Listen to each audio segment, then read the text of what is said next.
The Disaster Artist is a brand new movie by James Franco, and it stars James Franco, Dave Franco, Seth Rogen, and Alison Brie. So what is this movie about? This movie is about Greg Sestero, an aspiring actor who meets the mysterious Tommy Wiseau. And basically, they both had the same dream, becoming successful and aspiring actors. And basically, based on a ton of rejection, a ton of failure, Tommy Wiseau gets the bright idea to write The Room. Now, I gotta say, I was so unbelievably hyped for this movie. I love The Room. The Room is so funny, so hilarious. I can quote, like, here we go.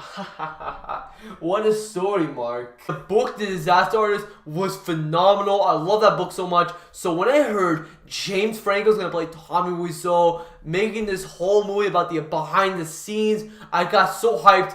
I could not wait for this movie. The trailer was amazing, so I went in the theater too hyped. So, The Disaster Artist lived up to my mighty expectations. It didn't just live up to my expectations, it exceeded them. Now, first of all, I gotta praise the tour de force, amazing performance by James Franco as Tommy Wiseau. This guy is the quintessential perfect Tommy Wiseau. He's the only actor who could have played him. He absolutely nails the mannerisms, the accent, the look of Tommy Wiseau. He is perfect. James Franco is legit Oscar worthy.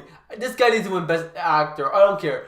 Best Actor for James Franco. Also, Dave Franco, who probably gets one of his best performances in this movie. You really believe Greg Sestero and Tommy are like best friends? And because of these two actors' chemistry and acting performance, you really believe that. Also, I gotta say, Seth Rogen, who plays the script supervisor, basically, he's not in the movie for like all of it, but he adds a great supporting touch. Also, Alison Brie, who plays Amber, Greg Sestero's girlfriend. She doesn't take anything away from the story, but she adds the great supporting touch. Honestly, all the actors who are in the movie are at the top of their game in this movie. Also, the similarities in The Room is so real. Like, they show us side by side in the credits that looks so similar, like beat for beat similar. The sets look the same. The lighting looks as bad as The Room. The performances are honestly like The Room, like just as bad, just beat for beat exactly the same. I gotta praise James Franco for doing this. Really was just a ton of fun to see. James Franco also directed this movie so well. Like, a bunch of the scenes look great,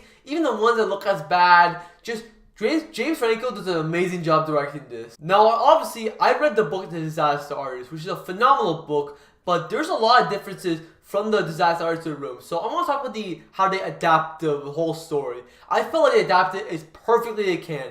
Yeah, there's more build up to the friendship in the book than there's in the movie. I feel like what they put in was great. If they added a little bit too more, it might have been too much. I feel like they perfectly kept the spirit and fun of the book and just adapted it so well. I also gotta say, this is the funniest movie of the year. Like, my abs hurt after watching the movie because of how hard I laughed. There's tons of great physical humor, improvisation. Like, you really felt like they took advantage of why The Room was so absurd and made fun of it to a T. Amazing job in the writing department. This movie is funny. Yes, this movie is a ton of fun, but that's not why I loved it. That's not why my expectations were exceeded. It's because of the surprisingly wonderful story between Tommy Wiseau and Greg Sestero. The friendship, how they meet, how they get through, the world of Hollywood. It's just a movie about making your dreams come true. No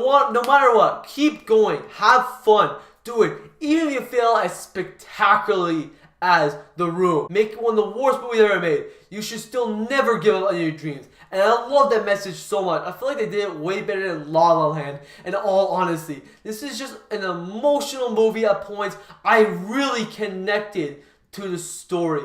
And honestly, I gotta say, this movie inspired me afterwards. Made me feel uplifted. I was like, I gotta make my dreams come true. I'm an aspiring actor, and before this movie, I was like, want to do it, but not trying to commit to it. But after seeing this movie, it's just pushing me to keep going and not let my dreams become just dreams. Like, you get it. This is just, the story is so wonderful. In conclusion, yes, I skipped by the bad because I could not find one thing, I really mean it, one thing that put the entire movie down. This movie's paced perfectly throughout. I really felt like it went by so fast, and the runtime was so perfect. It's funny, it's emotional, it's connecting, it's inspiring to keep your dreams going. And that's why I love The Disaster Artist so much. I'm imploring you, please see this movie when it comes out in theaters when it comes in December. Even people who have never seen The Room, you guys will get it because this is just an successful movie. I'm really gonna say this. The Disaster Artist gets a 10 out of 10. It's the most fun I had in the theater all year. One of the best theater experience I had. Best movie of TIFF, obviously. It's just a lot of fun. It's in my top 5 of the year. It's that good. See The Disaster Artist. I heavily recommend it. Alright guys, that was a review for The Disaster Artist. If you like this TIFF review, please give me a like, favorite, and subscribe. Click on the notification bar for more videos. Comment if you like this video and tell me if you enjoyed it. That'll encourage me to make more reviews, more TIFF videos. Anyways guys, I'll see you guys in the next review.